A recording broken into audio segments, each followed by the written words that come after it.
مفتی طارق مسعود کے بیانات کے لیے مفتی صاحب کے آفیشیل چینل مفتی طارق مسعود سپیچز کو سبسکرائب کریں۔ نبی صلی اللہ علیہ وسلم کا ارشاد ہے کہ تم اس وقت تک مومن نہیں ہو سکتے جب تک آپس میں محبت نہ کرو۔ آپس میں بغض، کینہ، نفرتیں، یہ چیزیں انسان کو جنت سے دور کر دیتی ہے۔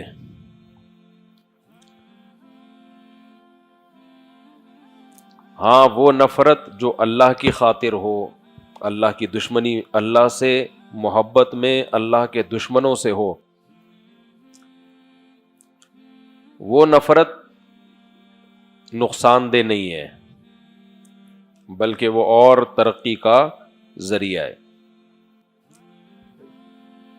لیکن ایک نفرت وہ ہے جو غلط فہمیوں کی بیس پہ ہوتی ہے، بدگمانیوں کی بنیاد پہ ہوتی ہے، حسد کی بنیاد پہ ہوتی ہے۔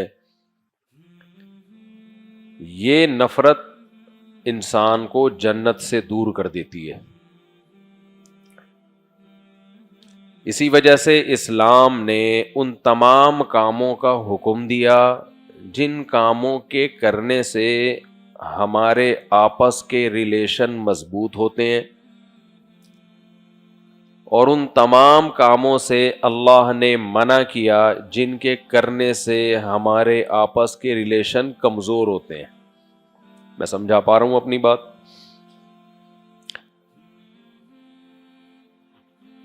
کچھ کام ایسے ہیں جن کو جب کیا جائے تو آپس کے ریلیشن کیا ہو جاتے ہیں؟ مضبوط۔ اور کچھ کام ایسے ہیں جن کو جب کیا جائے تو آپس کے جو مضبوط ریلیشن بھی ہیں وہ بھی ٹوٹ جاتے ہیں۔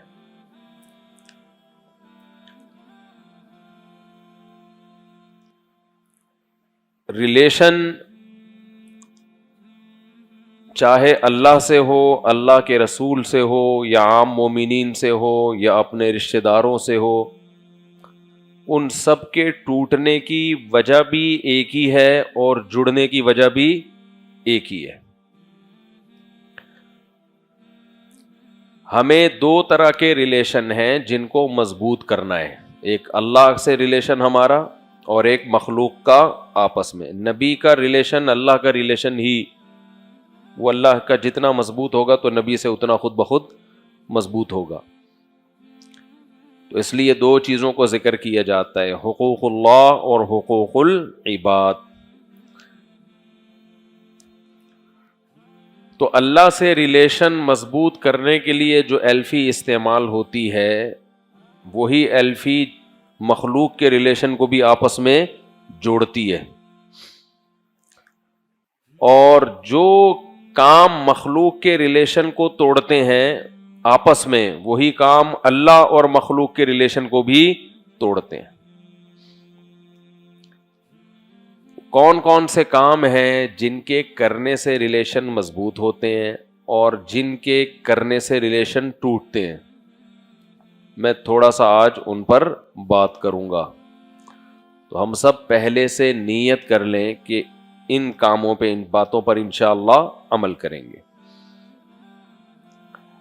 اچھا، یہ جو ریلیشن مضبوط کرنے کا حکم دیا جا رہا ہے، یہ بھی اللہ کے لیے۔ اگر آپ آپس کے ریلیشن کو مضبوط کرتے ہیں اپنے کسی دنیا کے فائدے میں، تو وہ پائیدار مضبوطی نہیں ہوگی، بلکہ بعض دفعہ آپ ریلیشن مضبوط کر رہے ہوتے ہیں، حقیقت میں وہ کمزور ہو رہا ہوتا ہے۔ آج کل زیادہ تر اسی طرح مارکیٹ میں چل رہا ہے، خاص طور پہ رشتہ داروں میں۔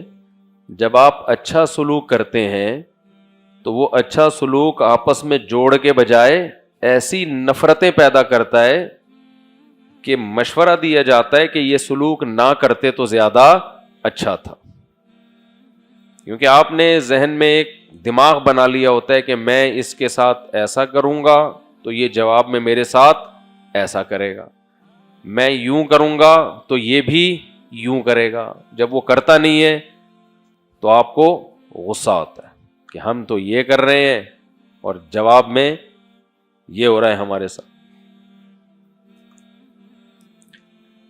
پہلے میں ان چیزوں کا تذکرہ کروں گا جو ریلیشن توڑتی ہیں، کہ توڑنے والے کاموں سے بچنا پہلے ضروری ہے۔ سورہ حجرات میں اللہ نے اس کو بہت اہتمام سے بیان کیا۔ سورہ حجرات کی پہلی آیت کیا ہے؟ جو آرڈر جس میں اللہ نے ہمیں دیا، لا ترفعوا اصواتکم فوق صوت النبی ولا تجہروا له بالقول کجہر بعضکم لبعض، نبی کی آواز سے زیادہ اپنی آواز کو اونچا مت کرو، نبی کو ایسے مت پکارو، لا تجعلوا دعاء الرسول کدعاء بعضکم بعضا، یہ سورہ نور میں اللہ نے حکم دیا، نبی کو ایسے مت پکارو جیسے تم آپس میں ایک دوسرے کو پکارتے ہو۔ یہ آیت نازل ہوئی نبی کے بارے میں، لیکن یہ قیامت تک جس کو بھی اللہ نے کوئی مقام اور مرتبہ دیا ہے سب کے بارے میں ہے یہ آیت، اس پر اجماع ہے پوری امت کا۔ دو حکم دیے اللہ نے، ایک نبی کو جب پکارو ایسے نہیں جیسے آپس میں ایک دوسرے کو پکارتے ہو، ایک دوسرا نبی کی آواز سے اپنی آواز کو اونچا بولو مت کرو۔ کیوں بھائی نبی کا یہ مقام کیوں ہے؟ بھائی نبی کا درجہ بلند ہے۔ جب صحابہ نبی کی محفل میں بیٹھے تھے یا بیٹھتے تھے تو ان میں نبی صلی اللہ علیہ وسلم کی حیثیت استاذ کی تھی، معلم کی تھی، بڑے کی حیثیت تھی۔ مفسرین لکھتے ہیں کہ ہر استاذ، ہر بڑے، ہر بزرگ کے بارے میں ہے یہ آیت کہ چھوٹوں کو چاہیے کہ اپنے بڑوں سے آگے نکلنے کی کوشش نہ کریں۔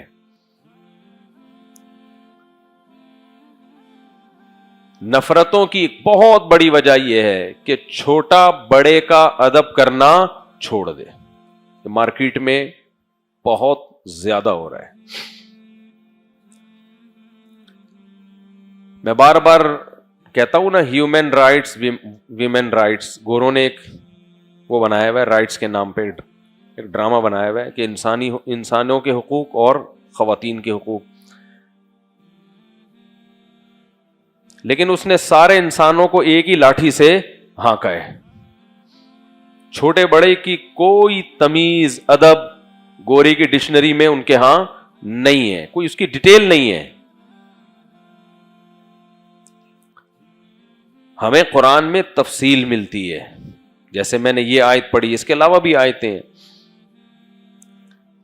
کہ جب آپ کسی بڑے کی محفل میں بیٹھے ہوں تو اس سے آگے نکلنے کی کوشش بولو نہ کریں۔ وہ بڑا آپ کا خاندان کا بھی ہو سکتا ہے، آپ کے ٹیچر بھی ہو سکتے ہیں، مسجد کا امام بھی ہو سکتا ہے جس کے پیچھے آپ نماز پڑھتے ہو، آپ کا کوئی بھی صاحب علم جس کا مقام اور مرتبہ آپ سے زیادہ ہے۔